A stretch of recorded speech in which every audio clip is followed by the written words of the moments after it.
बाल धोने के 6 नियम जरूर जान लें। 1. अमावस्या के दिन बाल धोने से बचें। अमावस्या को पवित्र और धार्मिक दृष्टि से विशेष माना जाता है। मान्यता है कि इस दिन बाल धोने से पितृ दोष लगता है, जिससे घर में अशांति और आर्थिक समस्याएं उत्पन्न हो सकती हैं। पितरों की कृपा बनाए रखने के लिए इस दिन बाल धोने से परहेज करें।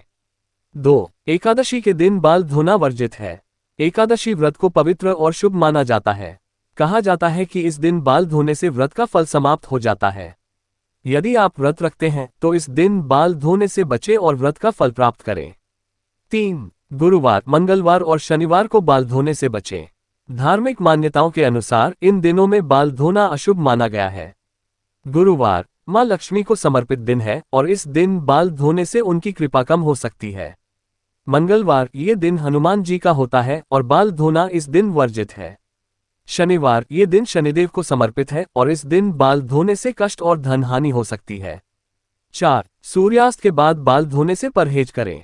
रात के समय बाल धोने को अशुभ माना गया है। धार्मिक मान्यताओं के अनुसार ऐसा करने से घर में नकारात्मक ऊर्जा बढ़ सकती है। ये ग्रह क्लेश, बीमारियों और धन हानि का कारण बन सकता है। कोशिश करें कि दिन के उजाले में ही बाल धोएं। 5. पति के शुभ कार्य या नौकरी पर जाने के तुरंत बाद बाल न धोएं।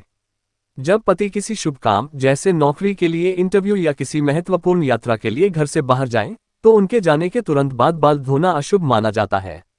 ऐसा करने से कार्य में बाधाएं आ सकती हैं। इस मान्यता का पालन करके शुभ परिणाम प्राप्त किए जा सकते हैं। 6. पीरियड्स के बाद बाल धोने का सही समय चुनें। पीरियड्स के दौरान धार्मिक दृष्टि से कुछ नियमों का पालन करना जरूरी होता है।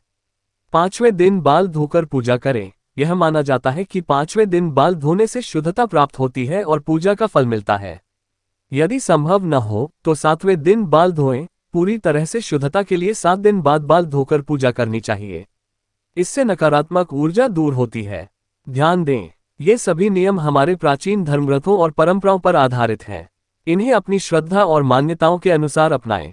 हालांकि इनका वैज्ञानिक आधार नहीं है, इसलिए इन्हें जरूरत और सुविधा के हिसाब से पालन करना चाहिए।